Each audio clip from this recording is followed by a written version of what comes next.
మొట్టమొదటిసారిగా వచ్చిన అసలు శిశులైన పోలీసుల మన కనకమాలక్ష్మి.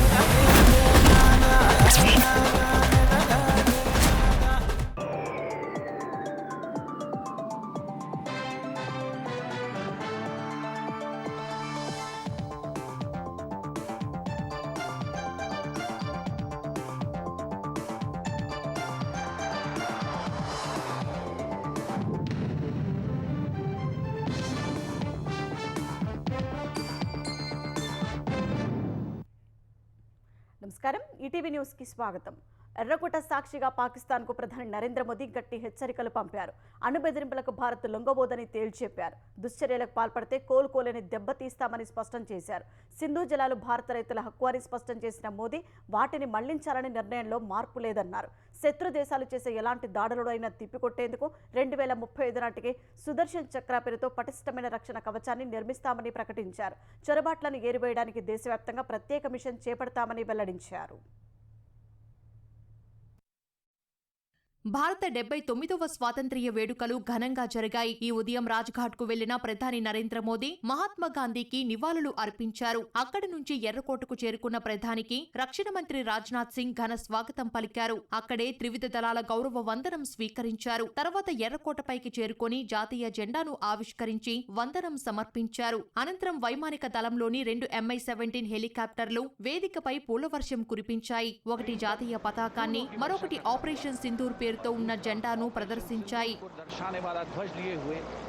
इन हेलीकॉप्टर्स की कमान संभाल रहे हैं विंग कमांडर विनय पूनिया और विंग అనంతరం జాతిని ఉద్దేశించి గత రికార్డులను బద్దలు కొడుతూ 103 నిమిషాలు మాట్లాడిన ప్రధాని పాకిస్తాన్ను తీవ్రంగా హెచ్చరించారు. పహల్గాం ఉగ్రదాడికి ప్రతీకారంగా ముష్కరం మూకలు వారికి మద్దతిస్తున్న పాకిస్తాన్కు ఆపరేషన్ సింధూర్తో గుణపాఠం నేర్పినందుకు ప్రతీకగా సింధూర వర్ణపు దుస్తులు ధరించిన మోదీ పాకిస్తాన్ సైన్యాధిపతి మునీర్ అణు బెదిరింపులపై తీవ్రంగా స్పందించారు. ఎలాంటి అణు బెదిరింపులకు భారత్ బెదరబోదన్న ప్రధాని శత్రువును కోలుకోలేని దెబ్బతీస్తామని హెచ్చరించారు.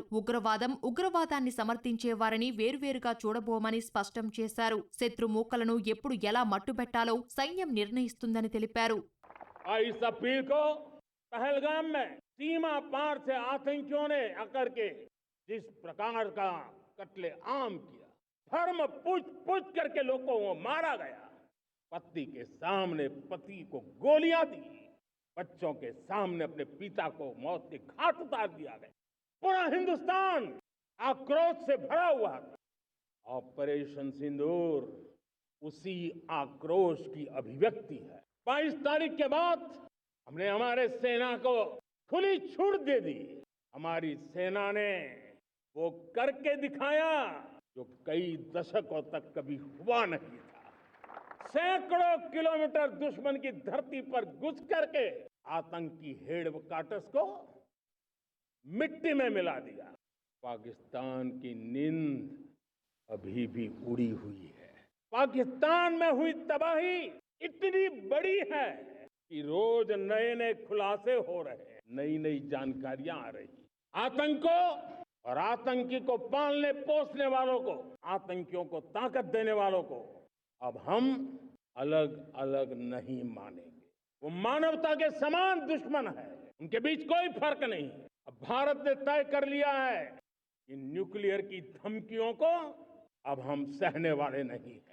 నీరు రక్తం కలిసి ప్రవహించబోవని పాకిస్తాన్కు ప్రధాని నరేంద్ర మోదీ తేల్చి చెప్పారు. ఇక ఎప్పటికీ సింధు జలాల ఒప్పందం పునరుద్ధరణ జరగదని స్పష్టం చేశారు. దేశ ప్రయోజనాల దృష్ట్యా ఆ ఒప్పందం తమకు అంగీకారం కాదని వివరించారు. సింధు నదీ జలాలపై సంపూర్ణ అధికారం భారత్ది, భారత రైతులదని తెలిపారు.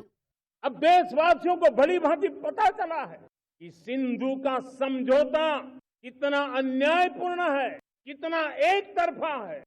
भारत से निकलती नदियों का पानी दुश्मनों के खेत को सींच रहा है और मेरे देश के किसान, मेरे देश की धरती पानी के बिना प्यासी है।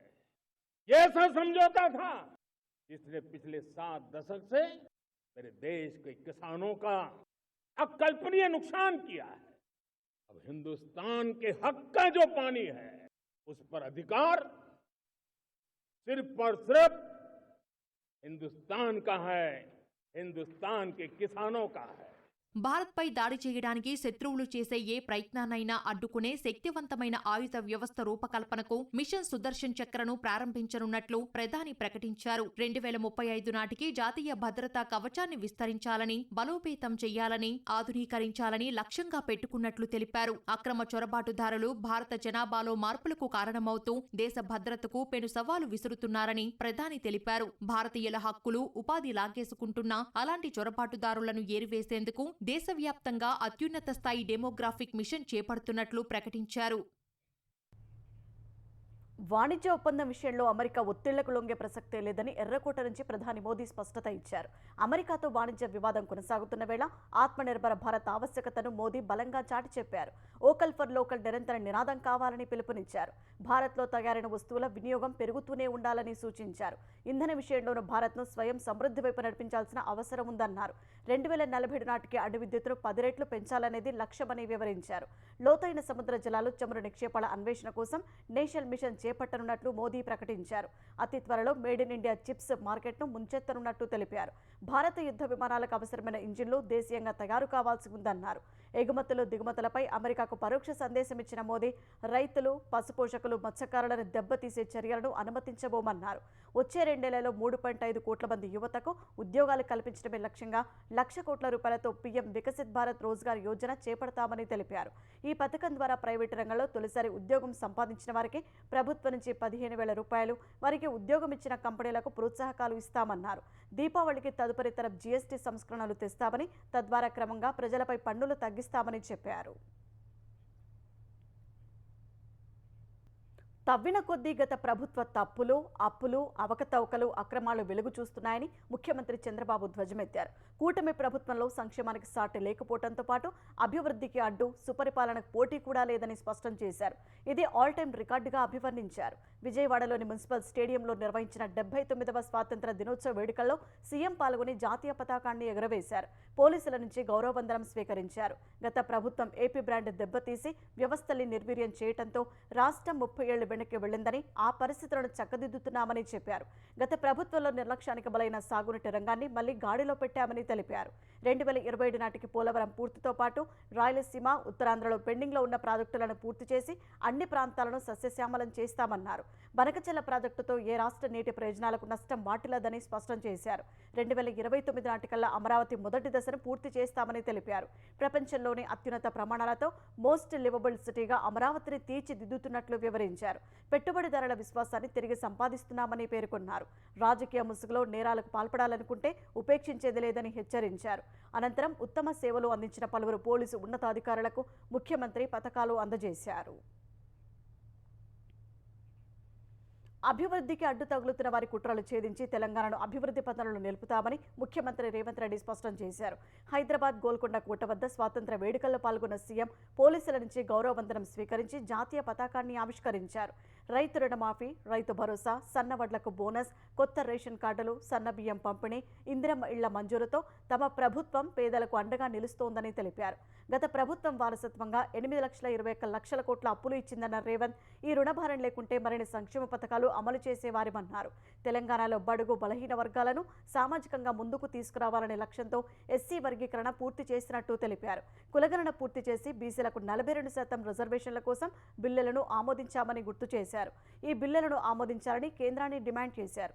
విద్యార్థుల నైపుణ్యాలు పెంచేందుకు స్కిల్ యూనివర్సిటీ, ఆటల్లో మేటిగా నిలిచేందుకు క్రీడా యూనివర్సిటీ ఏర్పాటు చేస్తున్నామని తెలిపారు.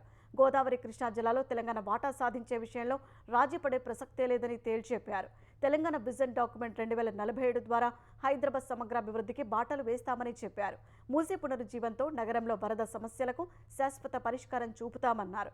ఫ్యూచర్ సిటీని తెలంగాణకు గేట్వేగా తీర్చిదిద్దుతామన్న ఆయన, రీజనల్ రింగ్ రోడ్డు అందుకు దోహదపడుతుందన్నారు. ఎర్రకోట సాక్షిగా ప్రధాని నరేంద్ర మోదీ ప్రకటించిన జీఎస్టీ సంస్కరణలపై కేంద్ర ఆర్థిక శాఖ ప్రకటన విడుదల చేసింది. మంత్రివర్గ ఉపసంఘానికి 2 రకాల స్లాబ్ రేట్లను ప్రతిపాదించినట్లు తెలిపింది. కొన్ని వస్తువులపై ప్రత్యేక పన్ను రేట్లు విధించేలా ప్రతిపాదన పంపినట్లు వివరించింది. ప్రస్తుత ఆర్థిక సంవత్సరంలో ప్రజలు రోజువారీ ఉపయోగించే వస్తువులపై పన్ను రేట్లు తగ్గించి ఉపశమనం కలిగించాలని భావిస్తున్నట్లు పేర్కొంది. స్టాండర్డ్, మెరిటరీ 2 రకాల స్లాబ్లను రాష్ట్రాల ఆర్థిక మంత్రులతో కూడిన కమిటీకి ప్రతిపాదించింది. కొన్ని ఎంపిక చేసిన వస్తువులపై ప్రత్యేక రేట్లు కూడా ప్రతిపాదించింది. వెల్లడించింది. ప్రస్తుతం జీఎస్టీలో 4 స్లాబ్లు ఉండగా 5, 12, 18, 28% పన్ను అమలు చేస్తున్నారు.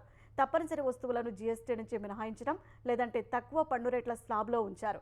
అంత అవసరం కాని విలాసవంతమైన వస్తువులపై అధిక పన్ను వసూలు చేస్తున్నారు. పాన్ మసాలా, కార్లు వంటి వస్తువులపై పరిహారపు సెస్సు విధిస్తున్నారు. పరిహారపు సెస్సు గడువు వచ్చేడాది మార్చి 31తో ముగియనుంది. ఈ పరిధిలోని వస్తువులపై ఎలాంటి పన్ను విధించాలనే అంశంపై జీఎస్టీ కౌన్సిల్ కసరత్తు చేస్తోంది. ఈ అంశంపై ఆర్థిక మంత్రి నిర్మలా సీతారామన్ నేతృత్వంలో జీఎస్టీ కౌన్సిల్ సెప్టెంబర్లో సమావేశమయ్యే అవకాశం ఉంది. ఈ భేటీలో మంత్రివర్గ ఉపసగం చేసే సిఫారసులపై చర్చించనున్నట్లు ఆర్థిక శాఖ తెలిపింది. ఆ భేటీలో తీసుకునే నిర్ణయాలను ప్రస్తుత ఆర్థిక సంవత్సరంలోనే అమలు చేస్తామని వివరించింది. ఆంధ్రప్రదేశ్లో ఆర్టీసీ బస్సుల్లో మహిళలకు ఉచిత ప్రయాణాలకు ఉద్దేశించిన స్త్రీశక్తి పథకం ప్రారంభమైంది. మంగళగిరి నియోజకవర్గం ఉండవల్లి గుహల వద్ద ముఖ్యమంత్రి చంద్రబాబు ఈ పథకాన్ని లాంఛనంగా ప్రారంభించారు. ఉప ముఖ్యమంత్రి పవన్ కళ్యాణ్, మంత్రి నారా లోకేష్లతో కలిసి మహిళలకు 0 ఫేర్ టికెట్ ఇచ్చి వారితో కలిసి ప్రయాణించారు. విజయవాడ పిఎన్బిఎస్ సిటీ టెర్మినల్ వరకు చంద్రబాబు, పవన్ కళ్యాణ్, లోకేష్ బస్సులో ప్రయాణించారు. ఉచిత బస్సు ప్రయాణం కల్పించినందుకు సీఎంకు కృతజ్ఞతలు తెలిపేందుకు మహిళలు భారీగా తరలివచ్చారు. అడుగడుగునా మంగళహారతులతో స్వాగతం పలికారు. ముగ్గురు చిత్రపటాలకు నేతలు, కార్యకర్తలు పాలాభిషేకం చేశారు. కూటమి ప్రభుత్వం ఎన్నికల హామీ మేరకు 5 రకాల బస్సుల్లో రాష్ట్రమంతటా మహిళలు ఉచితంగా ప్రయాణించేందుకు స్త్రీశక్తి పథకం ద్వారా వెసులుబాటు కల్పించింది.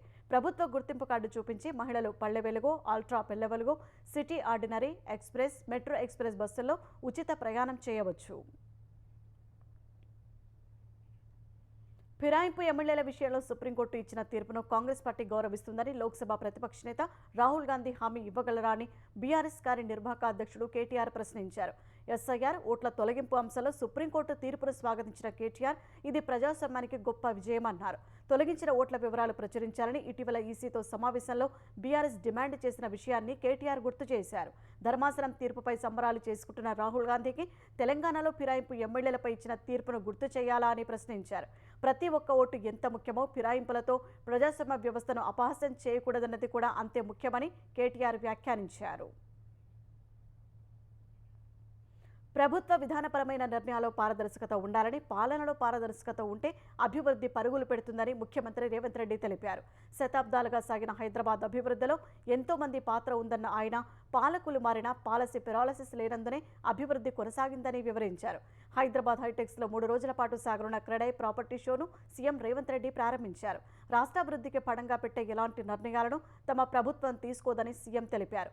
పెట్టుబడులకు రక్షణ కల్పించడమే కాదు, లాభాలు వచ్చేలా ప్రోత్సహించే బాధ్యత తనదని భరోసా ఇచ్చారు. అమెరికా అధ్యక్షుడు డొనాల్డ్ ట్రంప్, రష్యా అధ్యక్షుడు వ్లాదిమిర్ పుతిన్ మధ్య భేటీకి సర్వం సిద్ధమైంది.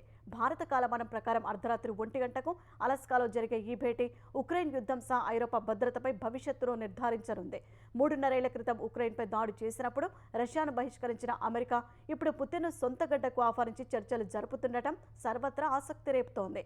ఉక్రెయిన్ అధ్యక్షుడు జెలెన్స్కీ లేకుండా ఉక్రెయిన్కు ఇష్టం లేని ఒప్పందానికి ట్రంప్ అంగీకరిస్తారనే ప్రచారం మధ్య జరిగే ఈ భేటీని పుతిన్ కూడా ప్రతిష్టాత్మకంగా తీసుకుంటున్నారు. అమెరికాతో సంబంధాల పునరుద్ధరణ సహా నాటో సైనిక కూటమిలో చేరాలనే ఉక్రెయిన్ ప్రయత్నాలను అడ్డుకొని ఆ దేశాన్ని తన దారిలోకి తెచ్చుకోవడానికి ఈ భేటీని ఉపయోగించుకోవాలని పుతిన్ భావిస్తున్నారు. ఈ భేటీ తర్వాత అమెరికా, రష్యా అధికారుల మధ్య చర్చలు జరుగుతాయని రష్యా అధ్యక్షుడి కార్యాలయం ఇప్పటికే ప్రకటించింది.